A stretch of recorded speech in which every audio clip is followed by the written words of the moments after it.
Friends, आज फिर से विद्यार्थियों को स्केलर ट्रिपल प्रोडक्ट के लेक्चर 2 में स्वागत है, अभिनंदन है।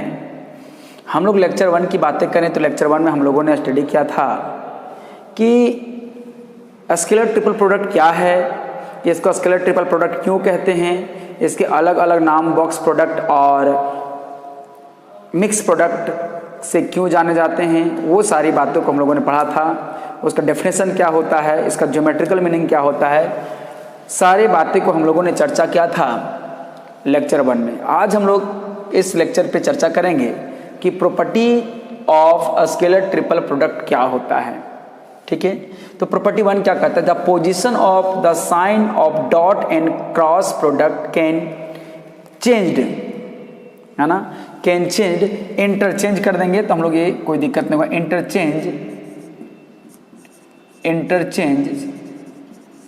Interchange without changing the value of scalar triple product. हाँ, इसका मतलब क्या हो गया, दैट इज देखेंगे, दैट इज हम लोग क्या मिलेगा, गौर करेंगे, ए डॉट बी क्रॉस सी, हाँ ये मिला, इक्वल टू हम लोग इस बात को लिख सकते हैं कि चेंज साइन जो है इसको हम लोग चेंज कर देते हैं विदाउट अफेक्टिंग द वैल्यू। इसका मतलब डॉट को यहाँ पे शिफ्ट करेंगे और क्रॉस को डॉट के प्लेस पे शिफ्ट करेंगे, तो हम लोग ऐसा लिख सकते हैं ए क्रॉस बी डॉट सी। हाँ, लेकिन इस बात को आप ध्यान रखेंगे, इस बात को आप ध्यान रखेंगे और ध्यान हम लोग को ये रखना है बहादुरों कि जब भी जिसके साथ आप क्रॉस प्रोडक्ट करोगे, जिसके साथ आप क्रॉस प्रोडक्ट करोगे ब्रैकेट उसके में ही रखना है, जिसके साथ आप क्रॉस प्रोडक्ट करोगे ब्रैकेट उसमें ही रखना है। ठीक है, और हम लोग ये भी कह सकते हैं और ये भी हम लोग लिख सकते हैं कि यदि ए बी और सी का स्केलर ट्रिपल प्रोडक्ट हो या डॉट प्रोडक्ट हो तो इसको हम लोग ऐसा लिख सकते हैं कि A dot B cross C equal to, interchange करके भी लिख सकते हैं ए क्रॉस बी, लेकिन आपको ध्यान रखना है पहले आपको क्रॉस प्रोडक्ट करना है। ठीक है, आप इस बात को एग्जाम्पल के थ्रू और इसको प्रूव भी कर सकते हैं। ठीक है, तो मान लेते हैं लेट ए एक कोई मैंने वेक्टर लिया i plus J minus 2k and b हमने कोई वेक्टर लिया i minus J plus k और c हमने कोई एक वेक्टर लिया 2i माइनस जे प्लस 2k, ये ना। तो नाउ हम लोग क्या निकालेंगे, चलिए इसको निकाल लेते हैं। नाउ हम लोग क्या करेंगे, ए डॉट बी क्रॉस सी निकाल लेते हैं। हाँ, तो हम लोग क्या करते हैं, ज़रा ध्यान देंगे, हम लोग को मिलेगा क्या, ए बी और ये सी है। तो ज़रा गौर करेंगे, यहाँ पर ए बी और सी मिला है तो हम लोग ए का कोफिशिएंट पर लिखेंगे, तो ए का कोफिशिएंट क्या है देखेंगे, क्या है बोलिए, 1 1 minus 2।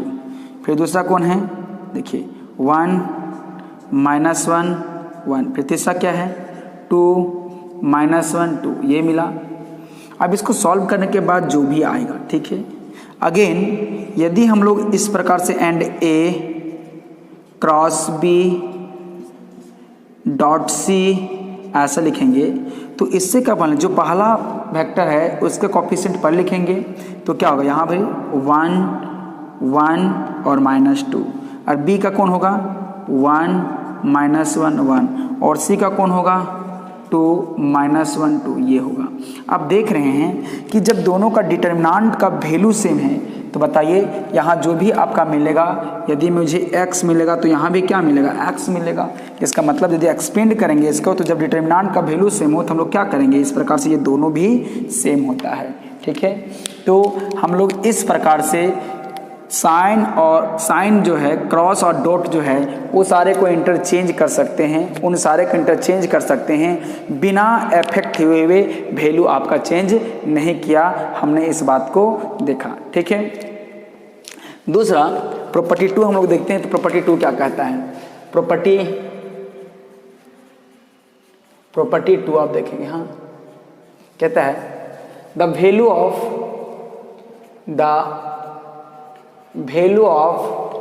a scalar triple product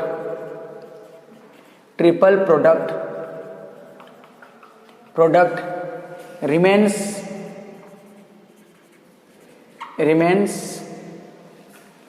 unchanged if we manage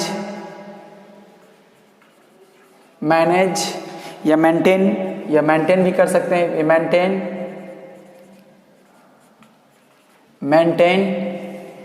circular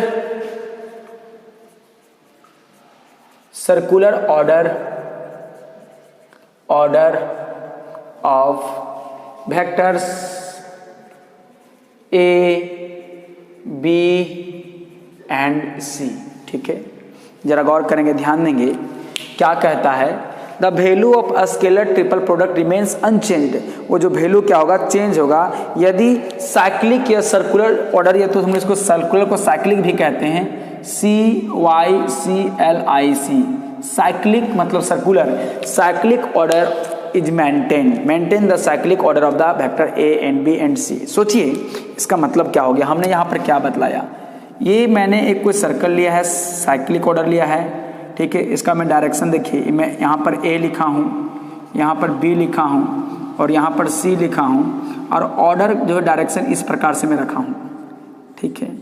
हाँ, इसका मतलब क्या हो गया बहादुर, आप इसको मेंटेन करके रख चलिए। मान के चलिए A से स्टार्ट करते हैं, दैट इज हम A से स्टार्ट करते हैं, तो देखिए A से स्टार्ट करेंगे तो मेरा क्या हो जाएगा, A, उसके बाद क्या है B, उसके बाद क्या है C, ये मिला इक्वल टू, अभी आपने कहाँ से स्टार्ट किया था, A से, अब इसको कहाँ स्टार्ट करेंगे, B से, तो देखिए क्या लिखेंगे बताइए, B फिर C फिर A।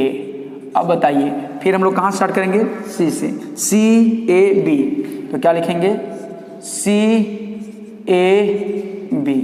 इसका मतलब क्या हो गया बहादुर, आपने एक सर्कुलर जो है साइक्लिक ऑर्डर को मेंटेन किया कि यदि आपको लेफ्ट चलना है तो लेफ्ट चलना है, राइट चलना है तो राइट चलना है। देखिए यहाँ पर हमेशा राइट वाले वेक्टर को लिखा गया है, जहाँ से स्टार्ट हुए, पहले A से स्टार्ट हुए तो A B C, यदि B से स्टार्ट हुए तो B C A, यदि C से स्टार्ट किए तो C A B। तो इस प्रकार से जो हम लोग लिखते हैं उसको लिखते हैं साइक्लिक ऑर्डर का मेंटेन करना।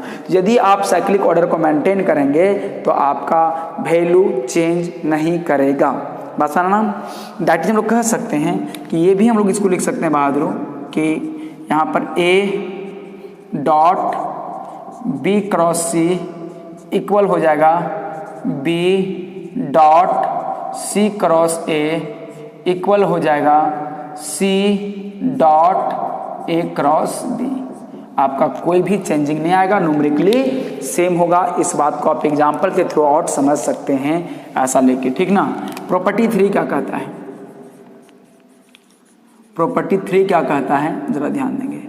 प्रॉपर्टी 3 कहता है कि यदि आप कोई भी दो वेक्टर को चेंज करते हैं, यदि कोई दो वेक्टर को इंटरचेंज करते हैं, ठीक है, तो उसका न्यूमेरिकल वैल्यू में तो कोई इफेक्ट नहीं पड़ेगा, लेकिन इसका साइन में इफेक्ट पड़ जाएगा। हाँ, साइन में इफेक्ट पड़ जाएगा, वो देखें क्यों, सो देखते हैं इधर, ठीक है। दैट इज कहेंगे the value of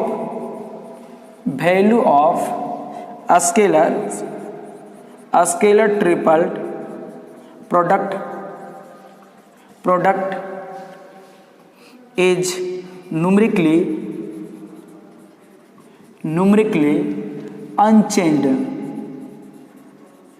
unchanged but change in sign only if any two vectors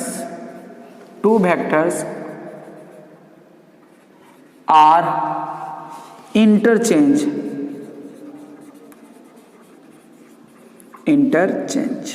इसका मतलब क्या हो गया बहादुर, वो देखेंगे हम लोग, जरा ध्यान देंगे। दैट इज यदि हमारा ए बी और सी है, हाँ ठीक, आप कोई भी दो को चेंज कीजिए, इन दोनों को चेंज कीजिए, हाँ मतलब बी को ए के प्लेस पे, ए को बी के प्लेस पे, तब क्या होगा जरा ध्यान देंगे।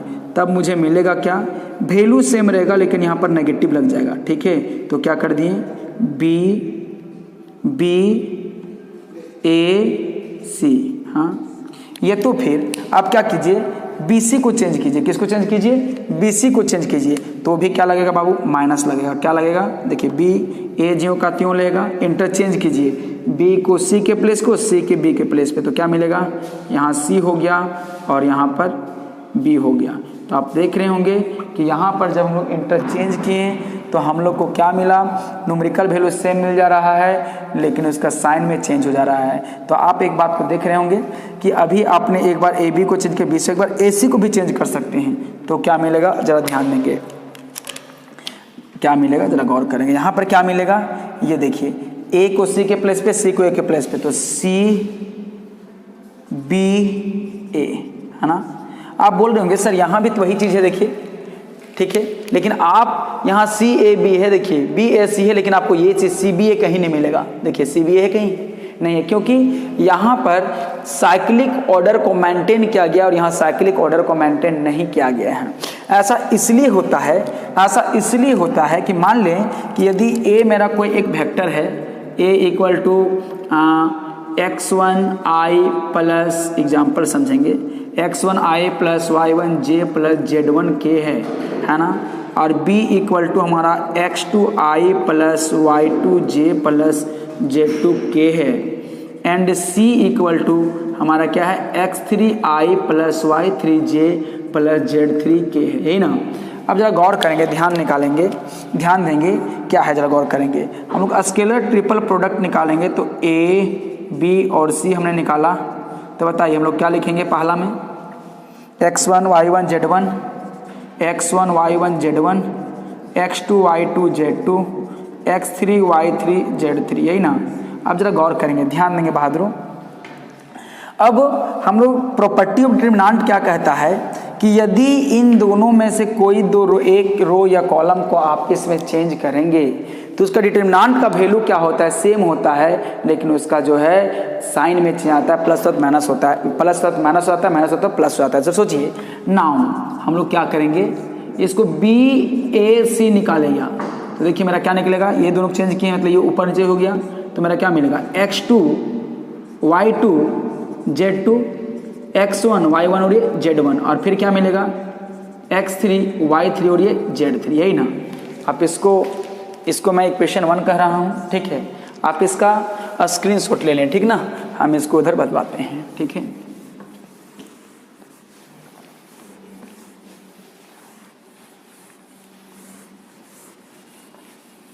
तो आप देख पाएंगे यहाँ पर कि इक्वेशन 1 में हमारा क्या है, इक्वेशन 2 में क्या है, इक्वेशन 2 सॉरी नहीं बोला गया है, सेंस हमारा क्या है, बी ए सी हमारा क्या है, देखेंगे x2 y2 z2, x1 y1 और z1, और ये x3 y3 और ये z3। आप जरा गौर करेंगे, इन दोनों को सेम होने के लिए केवल ये दोनों को इंटरचेंज करना पड़ेगा। देखिए हम लोग को R1 को बनाना पड़ेगा R2 और R2 को बनाना पड़ेगा R1, तो हम यहाँ एक ऑपरेशन अप्लाई करेंगे।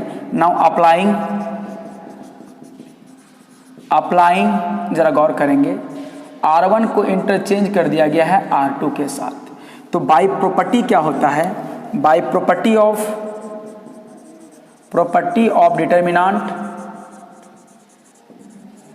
डिटरमिनेंट हमारा क्या होगा, साइन में चेंज होता है। जब भी एक प्रॉपर्टी हम लोगों ने पढ़ा था, प्रॉपर्टी 2, कि जब भी डिटरमिनेंट के कोई दो रो या दो कॉलम आपस में इंटरचेंज करेंगे तो उसका न्यूमेरिकली सेम होगा, बस sign change in sign only. तो हमारा क्या हो जाएगा बात बताओ, यहाँ पर B A C equal to minus यहाँ लग जाएगा, ये चला जाएगा ऊपर, x1 चला जाएगा ऊपर, y1 चला जाएगा ऊपर, शिफ्ट कर जाएगा x2 y2 और ये z2, और यहाँ क्या मिला x3 y3 और z3।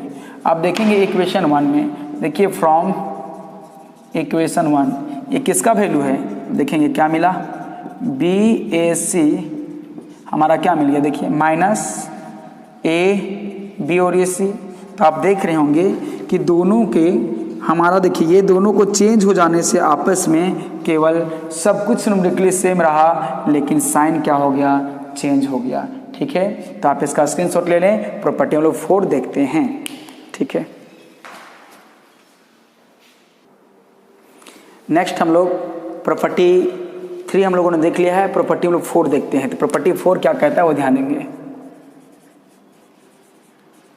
प्रॉपर्टी 4 क्या कहता है वो देखेंगे। कहता है इफ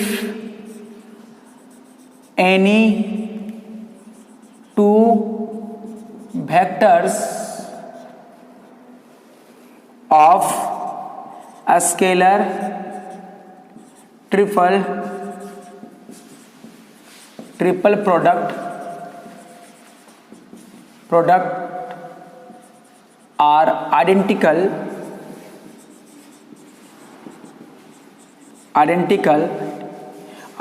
का मतलब होता है सेम, हाँ सेम हो, आइडेंटिकल हो, या तो फिर हाँ पैरेलल हो।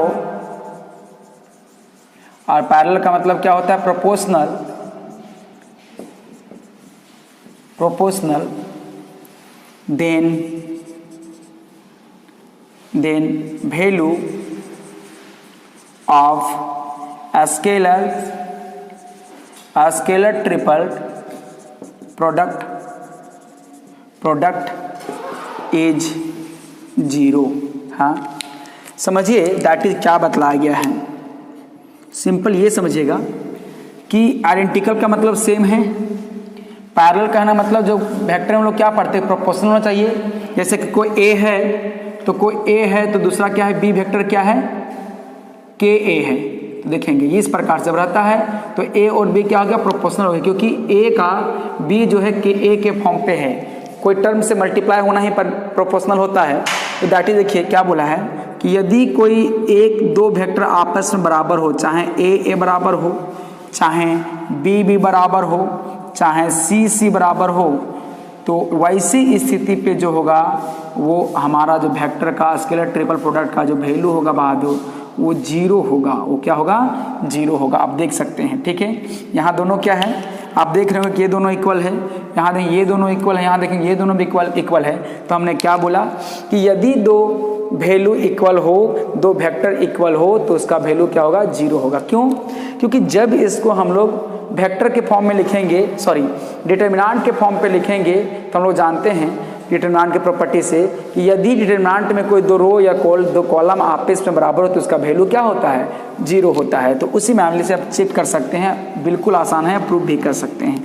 और मैंने क्या बात किया, पैरेलल और प्रोपोर्शनल। तो मान लेते पैरेलल और प्रोपोर्शनल क्या है, और देखें ये तो इक्वल वाला था, 4 इक्वल प्रॉपर्टी, हाँ, और 4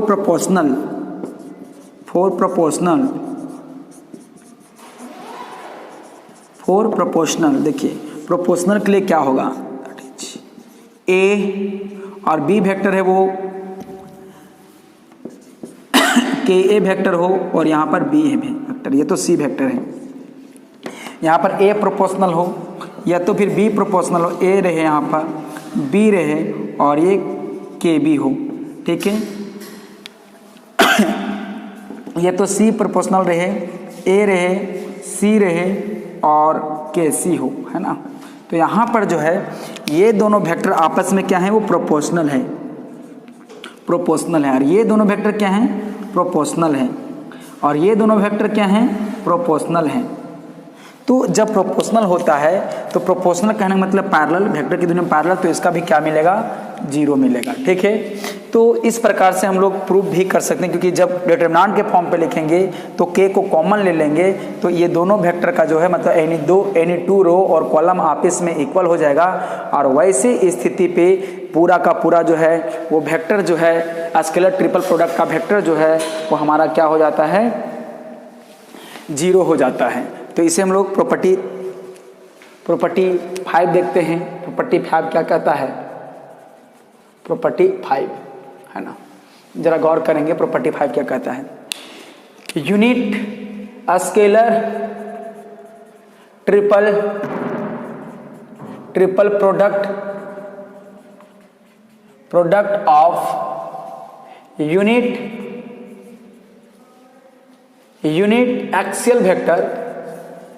एक्सियल वेक्टर इज 1। इसका मतलब क्या हो गया? जो यूनिट एक्सियल वेक्टर कहा गया है, ये जो यूनिट एक्सियल वेक्टर कहा गया है बाबू, इसका मतलब क्या है? आई वेक्टर से, आई कैप से, जे कैप से और के कैप से। इससे मतलब हम लोग को यही है, ठीक है। तो जरा गौर करेंगे, दैट इज हम लोग को क्या बोला गया है कि स्केलर ट्रिपल प्रोडक्ट जो होगा आई जे के का, वो हमेशा 1 होगा। क्यों? आप देख सकते हैं ना, हम लोग क्या कर प्रूफ देखते हैं हम लोग इसका, है ना। प्रूफ जरा गौर करते हैं, प्रूफ क्या मिलेगा। यदि हम लोग को यहाँ पर आई जे और के हम लोग लिया गया है, जिसके फॉर्मूला पहला का डॉट है ना और तीसरा का क्रॉस, लास्ट 2 का क्रॉस, तो बताइए कि आई मिला डॉट है ना और जे क्रॉस के क्या होगा? आई होगा। आप गौर करेंगे, मेरा क्या मिला? आई डॉट आई 1 होगा। तो आप देख रहे होंगे कि यही मेरा RHS है, हैंस प्रूव्ड, हैंस है ना। दूसरी बात जरा गौर करेंगे, इसमें से कोई भी 2 वेक्टर बराबर होगा तो भी उसका वैल्यू क्या मिलेगा? 0 मिलेगा। दैट रिमार्क हम लोग ये भी लिख सकते हैं, रिमार्क हम लोग ये भी लिख सकते हैं, क्या लिख सकते हैं बाबू? कि यदि कोई 2 वेक्टर यूनिट वेक्टर ही बराबर हो तो भी इसका वैल्यू क्या मिलेगा? 0 मिलेगा। बस है ना। तो इस प्रकार से हम लोग 0 लिख सकते हैं। आप इसका स्क्रीनशॉट ले लेंगे, आगे हम लोग देखते हैं।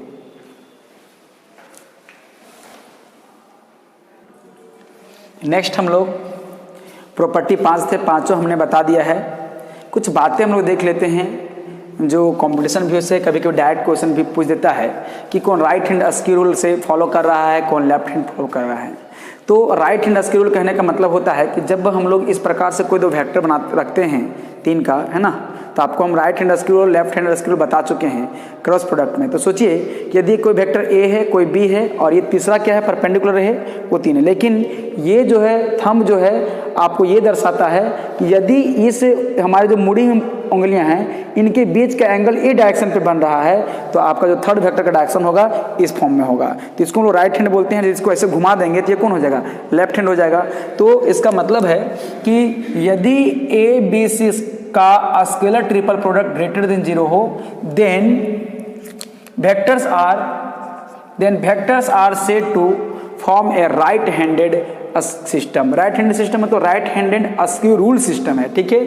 दूसरा रिमार्क क्या कहता है, जरा ध्यान देंगे कि इफ आप को इसको right hand skew rule system आपको पूरा डिटेल बताया गया है, क्रॉस प्रोडक्ट जब पढ़ाए थे उसमें आप देख सकते हैं, ठीक है। इफ यदि यही चीज आ जाए ए बी और सी, यदि वो लेस देन 0 आ जाए, ठीक है, देन क्या मिलेगा बहादुरों? Then vectors are said to form a left-handed system। हाँ, देखिए सवाल क्या है, एक बार ग्रेटर हो गया, पॉजिटिव हो गया, इसका मतलब क्या है? पॉजिटिव ना, इसका मतलब क्या है? नेगेटिव ना। जब 0 से ग्रेटर हो गया तो क्या हो गया? हम लोगों ने देख लिया राइट हैंडेड। 0 से जब लेस हो गया तो क्या हो गया? हम लोगों ने देख लिया कि लेफ्ट हैंडेड। और जब 0 से इक्वल हो जाएगा तब देखेंगे तीसरा नंबर में क्या है। बहुत इंपॉर्टेंट है ये। तीसरा में क्या है? कहता है if a scalar triple product A B C जो होगा वो 0 हो, हाँ, then vectors A B and C are said to be coplanar vector.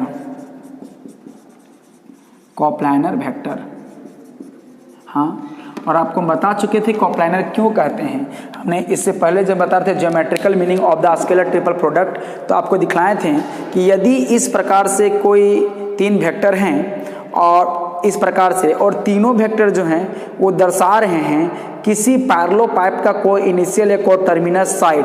तो हम लोग क्या करते थे कि स्केलर ट्रिपल प्रोडक्ट लेने से, स्केलर ट्रिपल प्रोडक्ट के मॉडुलस लेने से वो क्या मिलता था, हमारा ये पैरेललोपाइप जो बनेगा उसका वॉल्यूम दर्शाता था। लेकिन यही चीज़ जब जीरो हो जाएगा, मतलब हाइट क्या हुआ, धीरे धीरे धीरे कम होते जाएगा, तो धीरे धीरे कम होते जाएगा और एक वर्ष क्या होगा, हाइट इसका जीरो हो जाएगा।